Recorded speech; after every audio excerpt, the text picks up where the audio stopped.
For 2 decades, a single argument has completely dominated the global sports landscape, dividing fans across the world. Since their professional debuts, 2 players have separated themselves through raw production. Cristiano Ronaldo has 975 career goals. Lionel Messi has 916. This ratio shows their Ballon d'Or wins. In this category, Messi leads with 8 to Ronaldo's 5.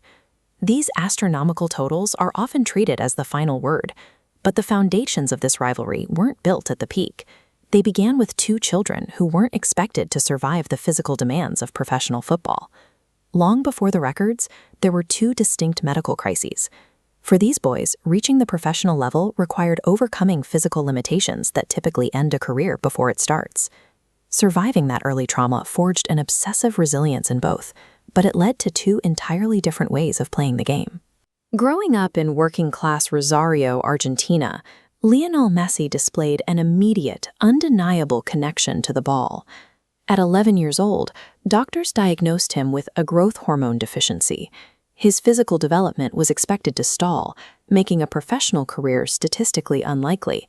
The medical treatment cost $1,000 a month. During Argentina's economic crisis, his family could not afford the daily injections required to keep his dream viable. Across the Atlantic, Cristiano Ronaldo was raised in a different kind of isolation on the Portuguese island of Madeira. His youth was defined by poverty and his father's battle with alcoholism.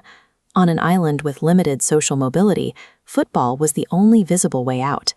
At 15, his trajectory was nearly stopped by an irregular heartbeat.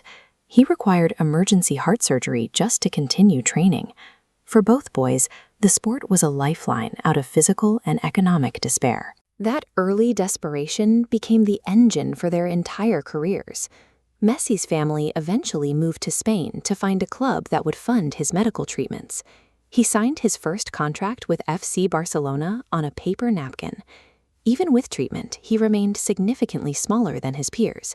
He could not rely on strength to survive physical battles against larger academy defenders. Forced to adapt, he used a low center of gravity and spatial awareness to avoid contact entirely. His play style became instinctive. He learned to dictate the geometry of the pitch, navigating defensive structures like water moving through stones. He didn't overcome his physical frailty by fighting it. He bypassed it by becoming an artist who makes high-speed navigation look effortless. Ronaldo took a different path. At 11, he moved alone to the Portuguese mainland. He was homesick and mocked for his Madeiran accent. He used that loneliness as fuel, channeling it into solitary, obsessive training sessions. When he arrived at Manchester United under Sir Alex Ferguson, he was a flashy, skinny winger who struggled with consistency and final execution.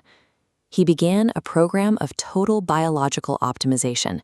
He tied weights to his ankles, followed a rigid 6-meal diet, and treated his body like a machine to be upgraded. He engineered himself into the most durable physical predator the sport had ever seen. The specific way each man approached the game is reflected in 20 years of career data. Ronaldo built his legacy on sheer athletic output and volume. He holds 975 total goals and is the all-time leading scorer in the Champions League. This chart compares goal volume against efficiency. While Ronaldo maximizes total output, Messi maintains a higher efficiency rate, scoring 0.79 goals per game compared to 0.74.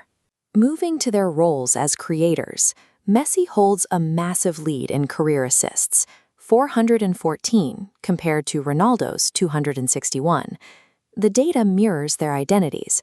Ronaldo is the engineered finisher, maximizing output, and Messi is the artist, maximizing efficiency.